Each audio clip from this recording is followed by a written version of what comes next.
Opa, boa noite, 18 horas, 1 minuto no horário de Brasília, no inverno brasileiro. Hoje, sabe que dia é hoje? É dia 23 de julho do ano da graça de 2018.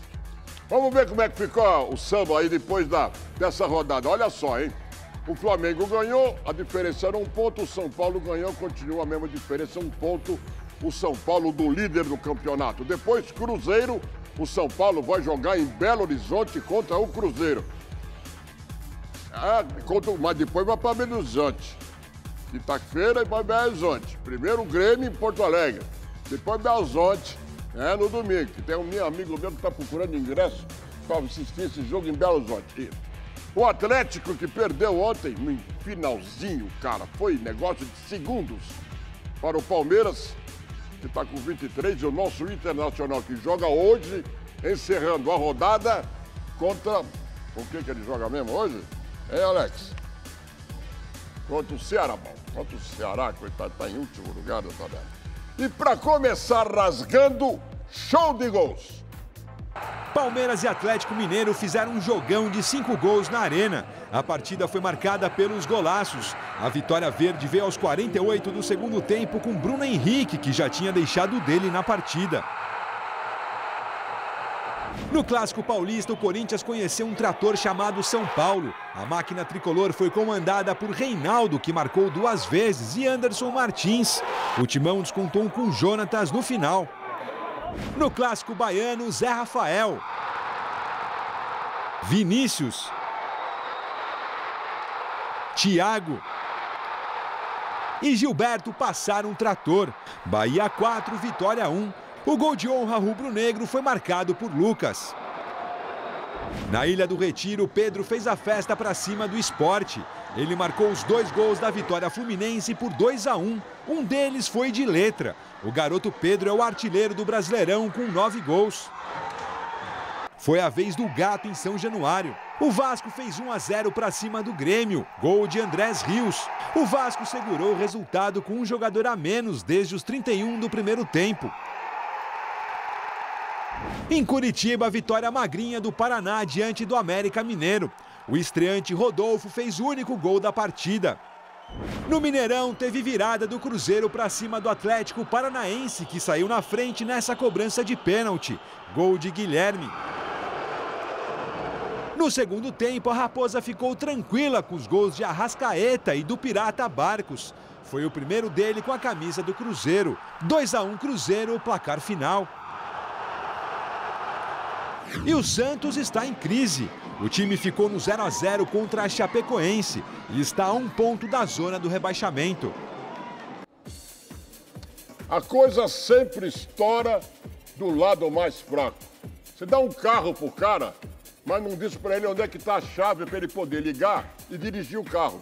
É o que deram pro Jairzinho, coitado. Foi demitido hoje da direção técnica do Santos. Olha o que ele fez no Santos em 39 jogos. Ele ganhou 14 vezes, empatou 10, perdeu somente 15, um percentual de aproveitamento de quase 50%, com um carro sem pneu, sem motor, sem direção e sem nada. China, é sempre assim, né? Foi justa a demissão dele, porque o presidente tem que ir vigilado. Em vez de mandar 20 embora, manda 1, é mais barato. Mandou embora... Porque quando ele viu que o Santos hoje tem 15 pontos ganhos, tá 1 ponto para entrar na zona do rebaixamento.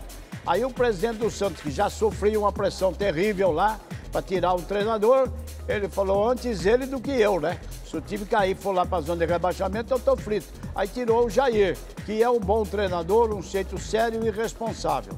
Mas não vendo o resultado, o cara vai embora. O Santos queria que ele fizesse no seu elenco a mesma coisa que ele fez no Botafogo. Só que o Jair Ventura é filho de um ídolo do Botafogo, nasceu profissionalmente dentro do Botafogo, se criou no Botafogo, o ambiente lá era outra coisa, companheiro. Agora estão querendo trazer o Dorival Júnior. Vão perguntar pro Neymar o que ele acha do Dorival. Bom, agora são 18h05, eu estou aqui em São Paulo, nos estúdios, vocês estão vendo, não preciso falar, todo mundo inteligente. Ô, Fernando, onde é que você está, Fernando Navarro? Olha só. Fala, seu Silvio Luiz. Boa noite pra você, boa noite a todos. A minha pergunta é a seguinte, Silvio. O que você vai fazer em 2020? O quê? O que você vai fazer em 2020, já sabe? Não tenho a menor ideia. E você?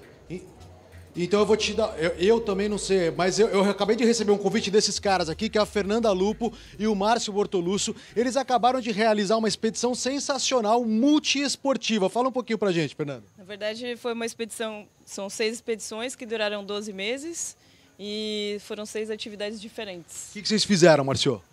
Muito rapidamente, uma escalada do Pico Sem Nome pela primeira vez numa face, umas maiores explorações de cachoeiras do mundo, uma ultramaratona por toda a costa oceânica do Uruguai, canoagem na Amazônia inédita contra a correnteza, com piratas, tudo mais, mergulho em cavernas, o primeiro inventário de cavernas submarinas no arquipélago brasileiro. Vocês fizeram isso tudo em quanto tempo? 12 meses. 12 meses, ou seja, os últimos 12 meses vocês estão aí viajando e acabaram de chegar em Ilha Bela. Acabamos, faz uns 10 dias que a gente chegou e a gente caiu na ilha de novo. Caíram de paraquedas aqui. Caíram de paraquedas? Porque 6 paraquedas era bom. Não, a gente caiu de stand-up paddle, aquela aqui, remo em pé.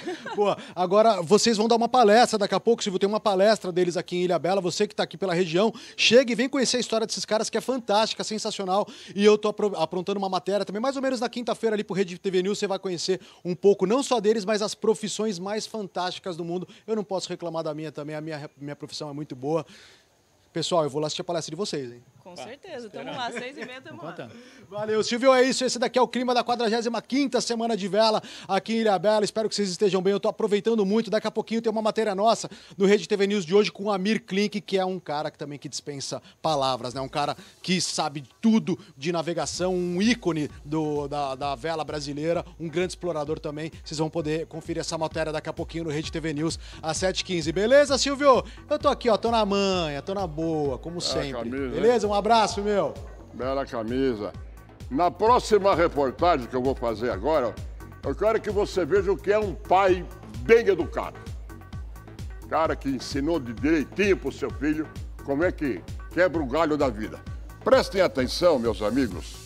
A matéria que foi feita pela nossa queridíssima Camilinha Matoso da Folha, que conseguiu, na realidade, um meme, digamos assim, com o pai do Neymar. Por gentileza. Depois do leilão beneficente que arrecadou 3,5 milhões de reais para crianças carentes, Neymar promoveu a final de um torneio em seu instituto. Mas tá difícil apagar tudo o que aconteceu na Copa do Mundo. Adivinha qual foi, de novo, o assunto? Sou criticado porque eu falo ou porque eu deixo de falar, então tô cada vez mais acostumado com isso, então já... Essa encheção de saco já não é mais pra mim. Neymar também falou sobre as críticas que recebeu por só falar da eliminação do Brasil nas redes sociais.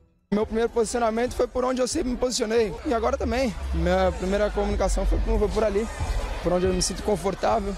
Agora, quem não está ajudando em nada é o próprio pai do jogador. Ele maltratou a repórter Camila Matoso, da Folha de São Paulo. Eu estou salvando o seu telefone aqui, que eu vou tomar as devidas providências, viu?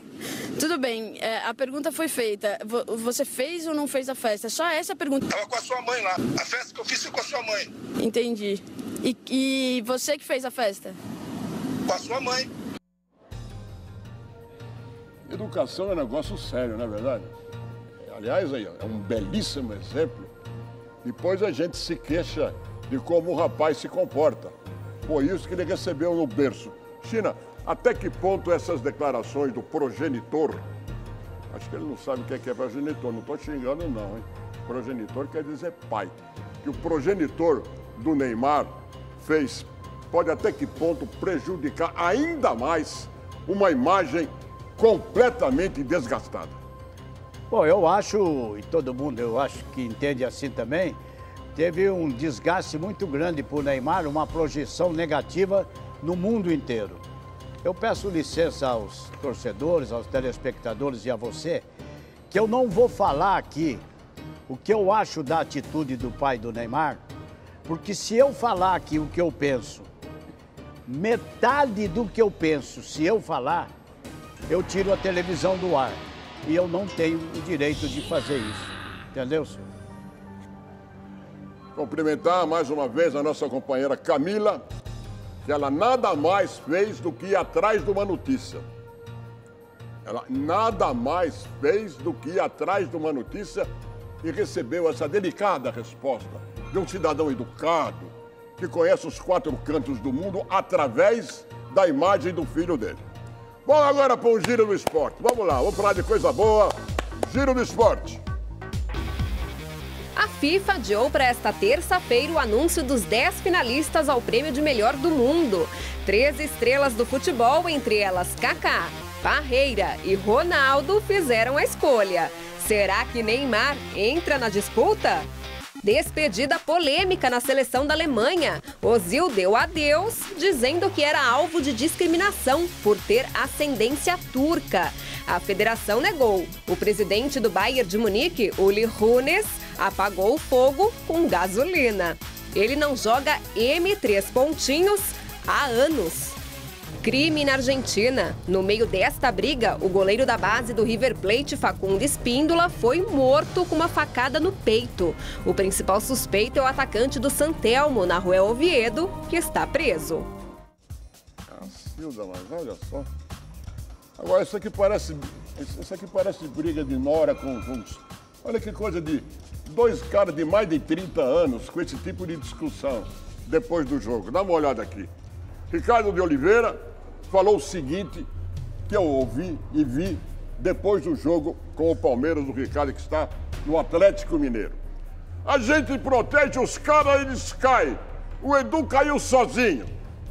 Aí o repórter foi buscar a entrevista do nosso glorioso Edu Dracena, que respondeu o seguinte: o Ricardo fala demais, é otário. Porra, Edu, você podia ter respondido de outra maneira. Por que ofendeu o rapaz? Chamar o cara de otário, pô. Mas que vocês... 2 caras tremendamente viajados, não sei quantos minutos de silêncio eles têm na carreira deles. Uma resposta dessa daqui, pô. Para com isso, um pouco mais de educação. Viu, Edu? Por gentileza. Vamos ver aqui agora o que aconteceu nesse jogo, dessa confusão aqui, depois. Vamos ver o que aconteceu antes. Assim como na partida contra o Santos, o Palmeiras abriu o placar contra o Atlético Mineiro no comecinho da partida. Bobeada feia do zagueiro Juninho, e quem aproveitou foi o Profeta Moisés. E o Profeta estava empolgado, arriscou de longe e acertou a trave. Na sobra, Bruno Henrique mandou para fora. Em outra vacilada de Juninho, Dudu tentou por cobertura, mas Vitor desviou. Do lado palmeirense foi a vez de Luan afastar mal. Ricardo Oliveira recebeu de Xará, mas Everton pulou na bola para afastar o perigo. Fábio Santos tentou de voleio, mas Everton estava ligado. E era justo e coerente nesse momento que eu desse a oportunidade do Everton ter uma sequência maior. E ele está provando que está pronto para poder ser a camisa número 1 nesse momento. E olha só o que o Moisés fez. Quase complicou a vida para o Palmeiras. Everton chegou para tirar. No segundo tempo, o Galo deixou tudo igual com o Luan, que aproveitou o rebote de Everton após cabeçada de Matheus Galdesani e mandou para a rede, 1-1. O desempate do Palmeiras foi em grande estilo. Bela cobrança de falta de Bruno Henrique. Golaço. Sem chances para Vitor. Mas o Atlético estava no jogo. Xará desceu o pé após passe de Elias. 2-2. O salvador da Pátria Verde não foi nenhum profeta. Foi Bruno Henrique que garantiu a vitória do Palmeiras aos 48 do segundo tempo. Placar final, 3-2. O Bruno vive um momento iluminado, muito e quase que completamente, pelo seu esforço desde o começo do ano. E o presidente do Galo, Sérgio Sete, descascou o árbitro. Chamou Péricles de vagabundo, ladrão e mal intencionado. Tudo porque ele deu essa falta de Ricardo Oliveira em Edu Dracena. Falta que resultou no gol da vitória alviverde. Porra, reclamado uma falta no meio do campo. Ô, China, foi falta ou não foi falta? Eu sei que eu vou contrariar metade aí das opiniões que eu tenho ouvido. Por um ângulo aí não dá para ver se foi falta ou não. Eu tive a oportunidade de ver por vários ângulos e realmente o jogador cometeu a falta. Você acha que foi falta? Ele foi para proteger a jogada, mas antes de proteger ele deu do lado derrubou o Edu Dracena, entendeu? E eles são tão experientes que o Edu Dracena chamou o Ricardo Oliveira de otário, né? Otário é uma gíria tão antiga para a meninada que não sabe, que se usava muito aqui em São Paulo, que quer dizer trouxa, bobão, babaca. Isso que quer dizer otário, para quem não sabe. Agora, foi um jogão, viu, Silvio? Eu vi. Foi um jogão. Agora, eu te pergunto, por que uma falta no campo de defesa do Palmeiras, o Marcos Rocha, o lateral direito que foi cobrar, por que um cara não saiu na marcação da bola? Faltava 30 segundos, rapaz. O Atlético vinha empatando, estava perdendo, empatou, estava perdendo, empatou. Tinha que sair na marcação, não vai cobrar falta não, para a defesa se arrumar lá. Tem a dó, né? É aquele ditado que já dizia, o jogo só termina quando acaba.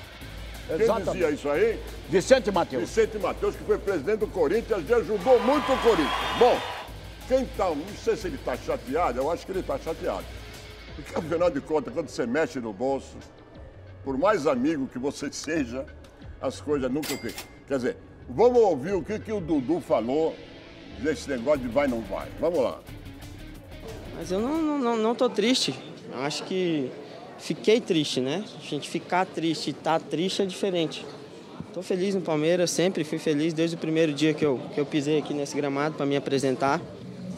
Eu acho que, como eu falei ali atrás, era uma proposta boa para mim, para minha família, né? Acho que quando o jogador de futebol tá lá embaixo, tá começando, a primeira coisa que eles pensam é ter uma vida boa, ganhar dinheiro, ajudar a família. E eu tenho um bom contrato aqui no Palmeiras. Tenho um bom contrato aqui, sou muito querido aqui. E era uma chance de eu fazer minha vida, né? Fazer a vida da minha família. Mas como eu falei ali atrás, não tem corpo mole, passou. Tá bom, Dudu. Você não podia dizer outra coisa, mas cá entre nós, eu sei que você tá meio chateado, não tá não, Chico? Poxa, eu fiquei triste, eu não estou triste. A diferença dele, pelo que eu soube, a diferença é 1.300.000. Ele ganha 700 no Palmeiras e ia ganhar 2 milhões lá fora. Todo dia 5 ele acorda, põe o pé no chão, antes de tomar café ele vai dizer, ai, se eu tivesse lá fora, eu teria recebido mais 1.300.000. Aí ele fica triste de novo. Depois passa uns 3 dias, ele dá risada. No outro dia 5, ele fica triste de novo. Nada que a dona Leila Pereira, patrocinadora do Palmeiras, não resolve. Chama ele e fala, meu filho, eu vou te dar um come quieto aqui pra você. Dá esse cheque, nem olhe quanto é, vai direto no banco. Aí ele vai ficar Aí ele esquece a tristeza. Aí esquece a tristeza. Muito bem. Agora, a semana passada, o meu querido Juarez Soares disse que havia pintado o campeão. Vejam o campeão que o China achou que pintou. Dá uma olhada aí. Antes do jogo, o ônibus do Corinthians foi apedrejado quando chegava no Morumbi. A polícia veio a 10 por hora. Chegamos quase atrasados, por segurança. Depois quebraram 4 vidros, mas aqui já é normal isso. Aí a primeira grande polêmica. Neste lance, o Nenê reclama que tomou um tapa do René Júnior dentro da área. Só que o juizão não deu a mínima pra ele. A partir daí, o jogo ficou nervoso. Militão bateu boca feio com o árbitro depois dele marcar falta no Rodriguinho. Aí foi a vez dos alvinegros ficarem uma arara com o dono do apito. É que eles pediram falta do Hudson no Romero, só que o árbitro deixou seguir e, na sequência, apontou falta do Gabriel no Nenê. No finalzinho do primeiro tempo, o Anderson Martins recebeu o cruzamento, mas concluiu assim, ó. Veio a segunda etapa e com ela um lance meio estranho. Anderson Martins achou que fosse marcar um gol do meio de campo, tá bom pra você? De longe não, mas de perto, o zagueirão marcou pela primeira vez com a camisa do São Paulo. E contra o seu ex-clube Corinthians, hein? Como se não bastasse estar perdendo o jogo, o Loss perdeu um volante. René Júnior sentiu uma entorse no joelho direito e despencou no gramado. Aí ele teve que ser substituído pelo Jadson. Com o camisa 10 em campo, o Corinthians arriscou mais uma vez. Só que o Jean pegou o chute do Rodriguinho. O Reinaldo também pegou esse recuo estranho do Gabriel. Driblou o Cássio e chutou. O Henrique salvou em cima da linha, mas na sobra o lateral do São Paulo não perdoou. 2-0. Será que ele tem sonho de ser atacante, hein? Não. Reinaldo lateral. O gol do tricolor irritou os corintianos, a ponto do Gabriel ir pra cima do Militão quando ele já estava no chão. Aí começou uma verdadeira confusão. E o Nenê quase fez gol olímpico. Já o Reinaldo não ficou no quase não, hein? Foi o segundo gol dele no jogo. Só fica a dúvida. Qual ele escolheu como um golaço, hein? Pra mim foi 2 golaços, porque lateral fazer 2 gols numa partida não é normal. No final, o Romero desperdiçou essa chance. Já o Jonathan Jesus aproveitou. Ele recebeu o lançamento e encobriu o Jean. 3-1. Os donos da casa reclamaram, alegando que o alvinegro ajeitou a bola com o braço. Bom, polêmico ou não, o clássico ficou nisso. São Paulo 3, Corinthians 1. Bom, algumas coisas aconteceram nesse jogo que a gente tem que salientar aqui. Primeiro, a cafajestada da torcida do São Paulo ao receber o ônibus do Corinthians. Não havia nenhuma necessidade de quebrar o ônibus do Corinthians. Isso é coisa de cafajeste. E quando você faz cafajestada na sua casa, fica pior ainda. Segundo, o René Júnior só o ano que vem.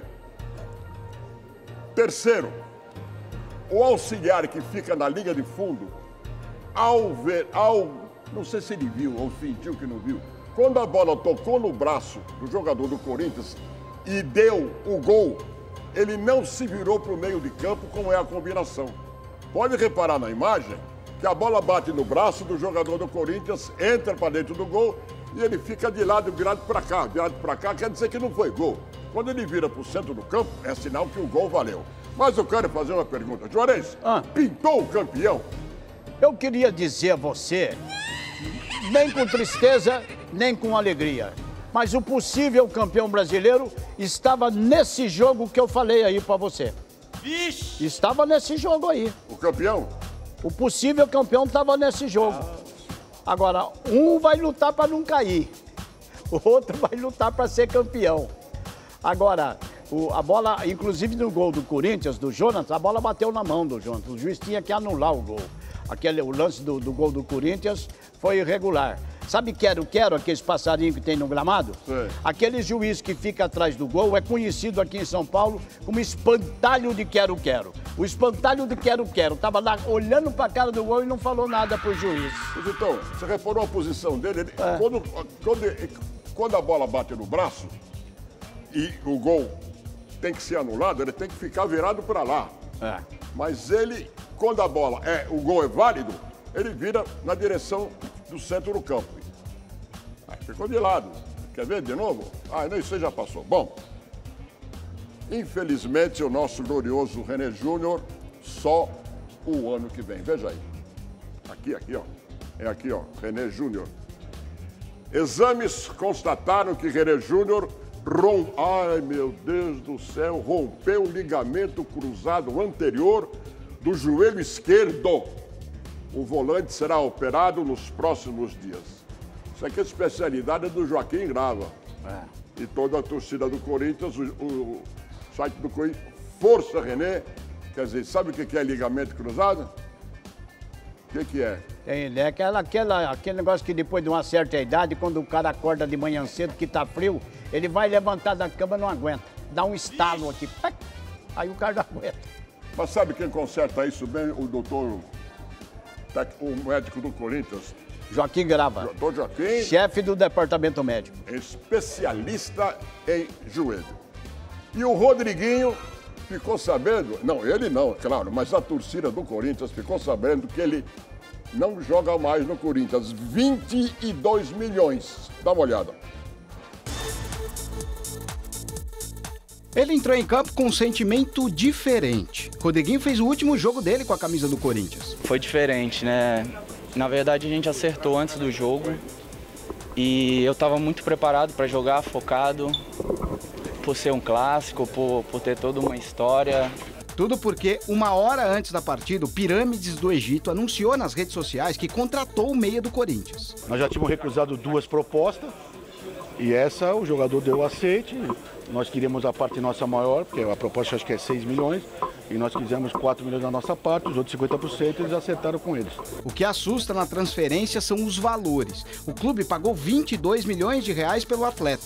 Deste montante, o Corinthians vai ficar com 15 milhões. Um valor inferior ao atacante Keno, ex-Palmeiras, que foi comprado pelo mesmo clube por 37 milhões de reais. Isso é É mercado, é idade, é tempo de contrato, é um monte de fatores que não é só querer comprar, querer vender. Eu quero vender por o mais caro possível, mas infelizmente as propostas nem sempre são como a gente quer. Nos 4 anos que defendeu o Corinthians, Rodriguinho foi bem. Entrou em campo 152 vezes e marcou 32 gols. Só neste ano balançou as redes 9 vezes e era o artilheiro do clube na temporada. Por isso, os companheiros lamentaram.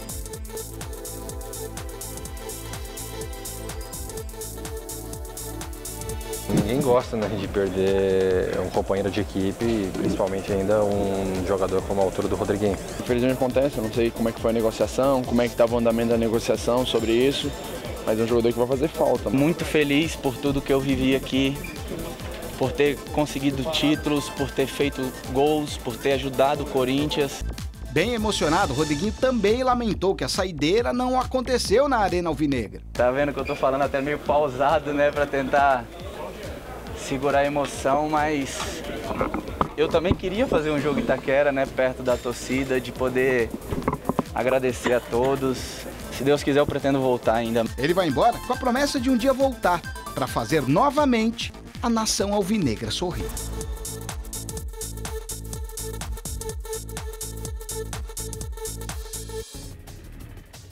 Eu tô achando, China, pouco dinheiro pelo Rodriguinho. Ó, perder jogador pro futebol do Egito, o que está acontecendo lá, China? É que quando há uma venda de jogador no Corinthians, a gente fica sabendo quem detinha, antigamente a gente chamava o passe, os direitos liberatórios, os direitos trabalhistas do jogador. No caso aí, quem detinha grande parte era o empresário. O Rodriguinho foi colocando numa vitrine, talvez, das maiores do Brasil. Aí ele foi vendido. O Corinthians pega um come quieto e o empresário pega a parte dele, que é dono do passe do Rodriguinho, e o Rodriguinho pega o dinheiro dele. Eu fui conversar com o empresário aí, eu falei, por que determinado clube vende tanto jogador e vocês, empresário, faz tanto negócio lá? Ele falou assim, é porque lá tem uma trinca, Chita. Lá trinca. O que é isso aí, trinca? Ele falou, trinca, Juarez. É quando a gente reparte o bolo. Um pouquinho pro jogador, um pouquinho pro diretor e um pouquinho pro empresário. É uma trinca. Quando tem trinca, é mais fácil de fazer negócio. Falei, pô, você tá brincando. E o Corinthians que abre o olho, hein? Que já perdeu um back central, perdeu um lateral esquerdo, agora perdeu o Júnior, que machucou, o René Júnior, que machucou o joelho, perdeu um meia, que é o Rodriguinho, né? E vai perdendo o jogador, deixando de ter jogador, e aí fica olhando na zona de rebaixamento lá embaixo, velho. Perdeu o estádio não tem possibilidade não, né? Não, o estádio não. Ah, então tá. O estádio é o seguinte, devo, não nego e pago quando eu puder. Eu tava falando do gol, da incapacidade de um senhor de amarelo que fica aqui atrás do gol, quer ver? Repara que, olha ele lá, de amarelo, olha lá, a bola entrou e ele não sinalizou pro árbitro, como é de hábito, você virar a barriga pro centro do gramado. Ele ficou ali, e aí? E aí? Ganhou para fazer isso daí. E agora, dá uma olhada nesse negócio aqui, ó. Na Série B do Estadual do Rio de Janeiro, o atacante Jonatas do São Gonçalo deixou a humildade de lado e deitou no chão para colocar a bola dentro do gol. O time dele, São Gonçalo, perdeu o jogo por 4-3. É, meu filho. Quer ver? Olha lá, vai deitar. Deitar. Olha lá. Olha lá. Que falta de humildade. 18 horas 29 minutos, faltam 10 segundos para 18h30. Amanhã nós está aqui de novo.